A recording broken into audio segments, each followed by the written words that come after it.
하고 싶은 게 많은데 나의 부족함이 느껴질 때에 관한 포스트잇인데요. 이런 포스트잇을 보면은 하고 싶은 게 많은데 내가 부족해서 잘할 수 있을까? 이런 불안함이 있으신 것 같아요. 이런 불안함을 가진 청년한테 해주고 싶은 말씀 있으실까요? 네, 제가 이 식당을 준비하면서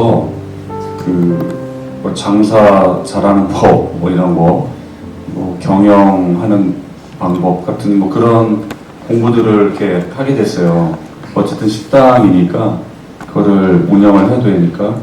근데 여러 가지 것들을, 좋은 것들을 많이 배울 수 있었는데 그 중에서 제가 가장 기억에 남는 게 뭐냐면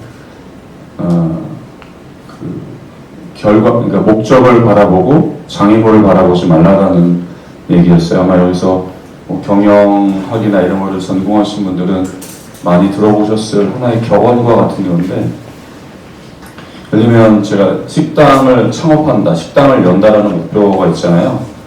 그러면은 그 식당을 열었을 때의 어떤 결과, 성과 이런 거를 자꾸 머리에 그리면서 한 발 한 발 앞으로 나아가야 된다는 거죠. 근데 그 전에 이제 장애물들이 분명히 있을 거예요. 근데 그 장애물만 보면 두려워서 이제 앞으로 나아갈 수 없다고 하더라고요. 그래서 우리 질문을 주신 분도 나의 부족함이 느껴지실 수 있을 텐데 그 너머에 내가 하고 싶어 하는지를 이루었을 때 얼마나 이렇게 즐겁겠어요. 그거를 생각하면서 그거를 내가 이룰 수 있도록 내가 해야 될 게 뭐니까 그렇게 하면서 한 발 한 발 나가시면 어떨까 싶습니다. 그래서 눈앞의 장애물보다는 나의 목적 그리고 그 목표가 이루어졌을 때의 행복, 그런 것들을 더 많이 생각하면서 나아가셨으면 좋겠습니다. 되게 좋은 말씀 해주신 것 같아요. 우리 명사님의 말씀까지 들어보는 시간 가지도록 하겠습니다. 그 전에 흥미로운 이벤트가 준비되어 있는데요. 여러분의 이야기를 들려주시는 분들께는 든든한 선물이 준비되어 있습니다. 네, 바로 명사님께서 운영하시는 청년문간 2인 식사권입니다.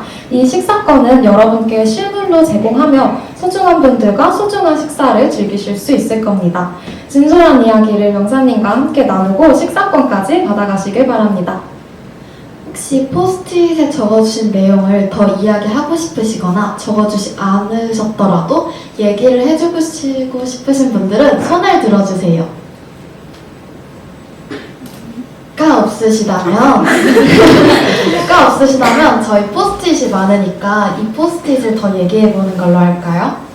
네, 안 그래도 제가 미처 읽지 못한 엄청난 장문의 포스트잇들이 굉장히 많아요. 그래서 그냥 지나가기 아쉬우니까 몇 개 더 읽어보도록 하겠습니다. 제가 먼저 읽을게요. 안녕하세요. 저는 한 찻집을 운영했던 청년 사장입니다. 찻집을 운영하는 동안 가장 행복했지만 가장 힘든 나날을 보내왔는데요. 저희 찻집도 사회적 협동조합의 형태로 운영되어 계속해서 수많은 딜레마를 겪었습니다. 돈을 벌기 위해 운영하는 곳이 아닌데 돈을 벌어야 하는 그런 상황들. 그래서 운영을 같이 하는 친구들과의 의견 충돌이 참 많았습니다. 신부님은 이러한 딜레마적인 갈등에 마주하실 때 어떻게 해결하시나요?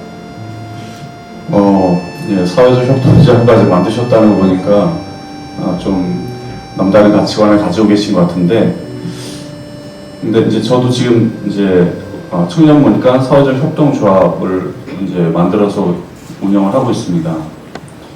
그러니까 돈을 벌기 위해서 만든 카페가 아닌데 돈을 벌어야만 하는 현실이 힘들었다고 말씀하셨는데 그 생각이 저는 조금 방향이 잘못됐다라고 느껴요.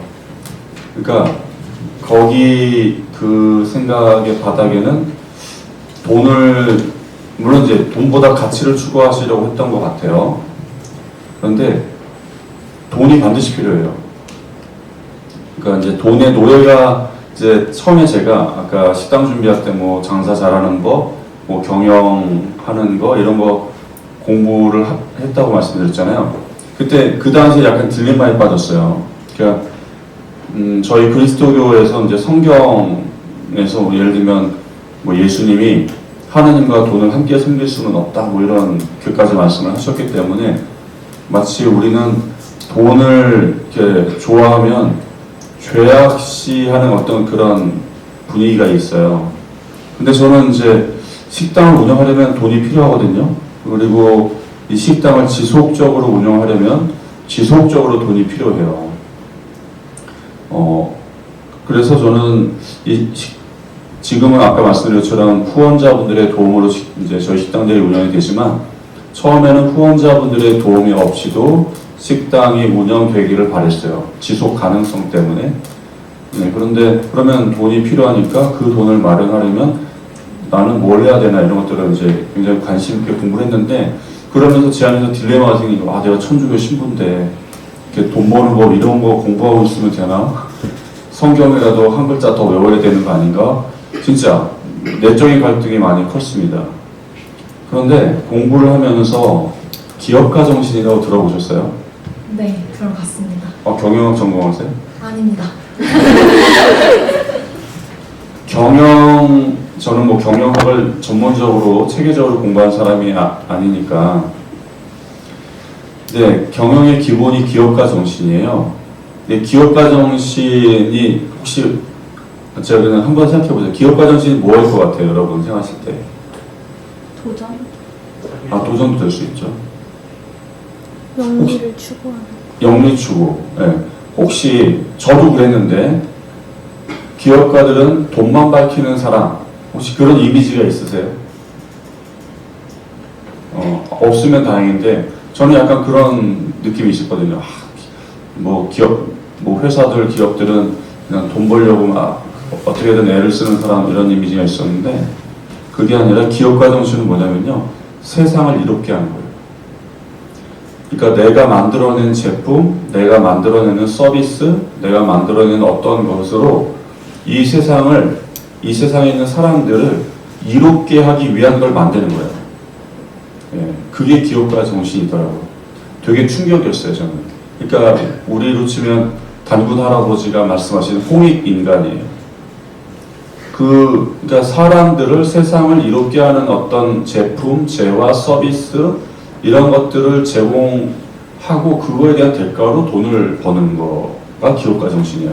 물론 일부 사람들은 정말 왜곡돼서 나는 돈만 벌면 돼. 뭐 어쨌든 상관없이 예를 들면 식당인데 돈을 많이 벌기 위해서 막 상한 재료로 만든 아주 싸구려 재료로 만드는 제품을 제공한다. 이거는 기업가 정신이 아니죠. 그런데 식당을 하더라도 우리 식당에 와서 식사하시는 분들에게 건강한 먹거리, 양질의 재료로 만든 좋은 음식을 제공해야지 하는 거는 기업가 정신이거든요. 그래서 이제 아까 찻집을 운영을 하셨다고 했잖아요. 그러면 굉장히 좋은 마음으로 그 찻집을 만드셨던 것 같아요. 사회적 협동조합까지 설립하셨으니까.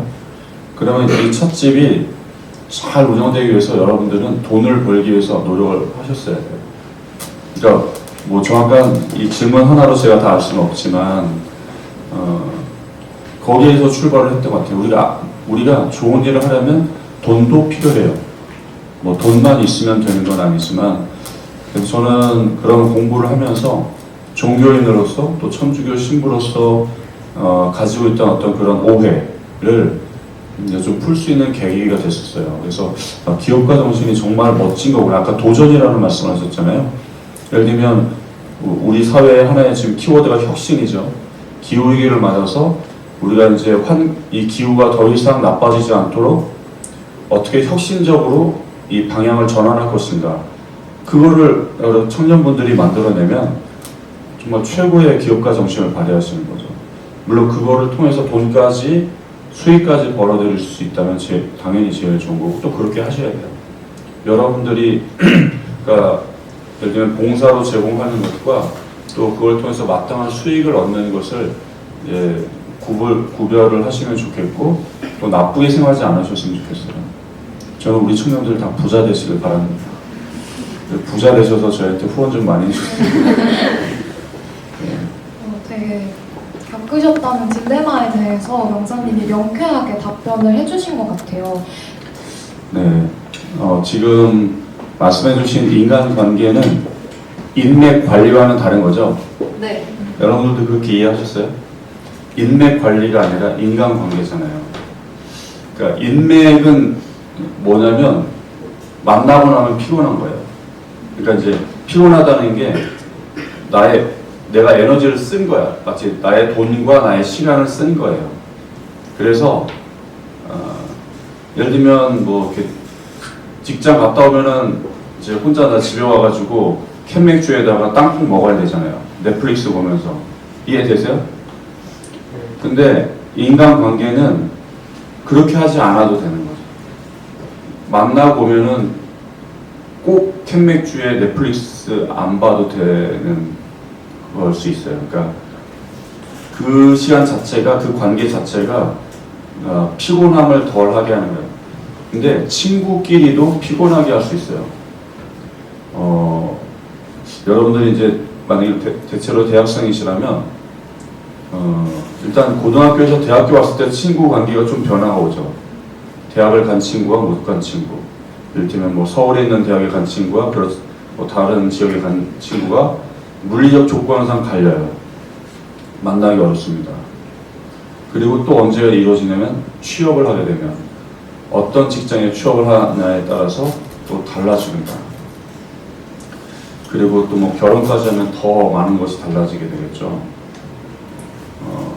그래서 이제 사실은 비슷한 환경을 계속 거쳐가는 분들이 수십 년간 비슷한 친구가 되기는 해요. 그러니까 뭐 비슷한 대학, 또 뭐 같이 서울에 있는 대학을 다닌다든지, 또 취업을 했는데 또 서울에 있는 직장을 다니면서 뭐 한 달에 한 번이든 두 달에 한 번이라도 이렇게 만나는 관계가 지속됐을 때 10년, 20년, 30년이 되거나 반대로 그런 조건은 너무나 다른데 사람이 너무 좋을 때, 그러니까 6개월 만에 한 번씩 만나는데도 우리 네 사람이 만나면 너무 재밌어. 그러니까 정신적으로 피곤할 일이 없는 거예요. 인맥은 정신적으로 피곤하죠. 서로 주고 받아야 할 게 있기 때문에 머리를 써야 되거든요. 피곤해요. 저 사람이 필요한 걸 나는 줘야 되고, 내가 필요한 거를 저 사람이 줄 수 있도록 또 나도 애를 써야 되고. 그러니까 친구는 오랜만에 만나도 피곤하지 않은 관계, 그런 친구를 꼭 남겨두세요. 그러니까 그러려면 그 친구는 좋은 사람이어야겠죠. 네. 이 사람이 내가 중학교 때 친구인데, 고등학교 때 친구인데 정말 좋은 애야, 좋은 사람이야. 남겨두세요. 1년에 한 번 만나더라도 계속 만나세요. 6개월밖에 만날 수 없어도 만나세요. 그것이 시간이 갈수록 위력을 발휘합니다. 그리고 친구끼리 있을 때는 허물 없을 수 있어요. 그러니까 나의 약점도 좀 알고, 나의 흑역사도 좀 알고, 이래서 이 사람 앞에서는 내가 막 체면 차리려고 하지 않아도 되는 그런 거 있죠. 예를 들면 저는 신부인데 신학교에서 어떤 걸 배우냐면 한 달에 한 번씩 동기 모임하면 빠지지 말라는 걸 신학교에서 가르쳐요. 그럼 과목에 있는 게 아니잖아요. 왜냐하면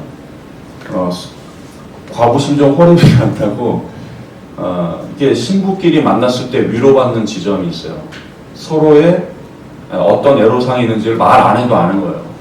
그러니까 편한 거예요. 이 안에서는 내가 좀 흐트러지고 내가 좀 이렇게 망가진 모습 보여도 이 사람들은 나를 다 이해해 줄 사람이니까 그런 사람을 남겨두세요. 그리고 여러분도 그런 사람이 되세요. 친구에게 어떤 외적인 조건으로 그러니까 막 이렇게 판단하지 마세요. 친구에게.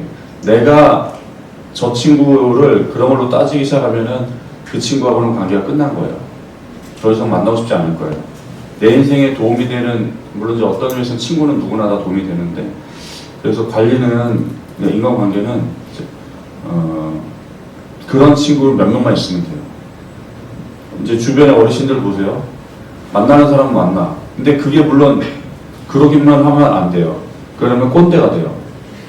예, 아까 말씀드렸죠. 굳어지거든요. 맨날 같은 사람, 요새 사람이랑 만나고 하는 얘기가 뻔해. 근데 만날 때마다 새로운 얘기를 하는 건 괜찮아요. 같은 사람을 만나더라도 주제를 삼을 수 있겠죠. 야, 우리 다음 달에는 이 책 가지고 얘기하자. 뭐 이 영화 가지고 얘기하자. 뭐 우리 다음 달에는 어디 캐나다로 여행 가자. 그리고 내년 뭐 올 가을에는 저기 노르웨이를 가자. 막 신선한 자극을 자꾸 서로가 이렇게 받을 수 있으면 되는데 어쨌든 그래서 자주 예전처럼 뭐 초중 고등학교 시절처럼 자주 만나지 못하더라도 어쩌다가 몇 개월에 한 번 이렇게 만날 수밖에 없더라도 그런 친구를 남겨놓으시고 만들어 놓으십시오. 제가 어디서 봤는데 그런 표현이 있어요. 우정은 산길과 같아요. 들어보셨죠? 산의 길이 있잖아요. 산에 가면 그게 뭐냐면 우정은 산길과 같아서 오고 가지 않으면 사라진다는 거예요. 산에 길이 있는데 그 길은 누군가 왔다 갔다 하면서 길이 생긴 거거든요. 근데 사람들이 안 다니면 그 길은 없어져요. 산에 있는 길. 거기에 풀이 자라고 나무가 자라면서 우정도 그렇다는 거예요. 너하고 나 사이에 오고 가야 돼. 이 우정이라는 길이 사라지지 않아요. 근데 그게 꼭 뭐 일주일에 한 번씩 봐야 할 필요는 없는 거죠. 그래서 너도 나에게 허물없는 모습을 보여줄 수 있도록 나도 너에게 허물없는 모습까지도 맨날 그러라는 게 아니라 그래서 이 머리가 피곤하지 않은 친구 그런 인간관계를 몇 명 남겨두시라는 거죠. 그리고 나머지는 인맥으로 관리하시면 돼요. 서로 기브앤테이크 하면서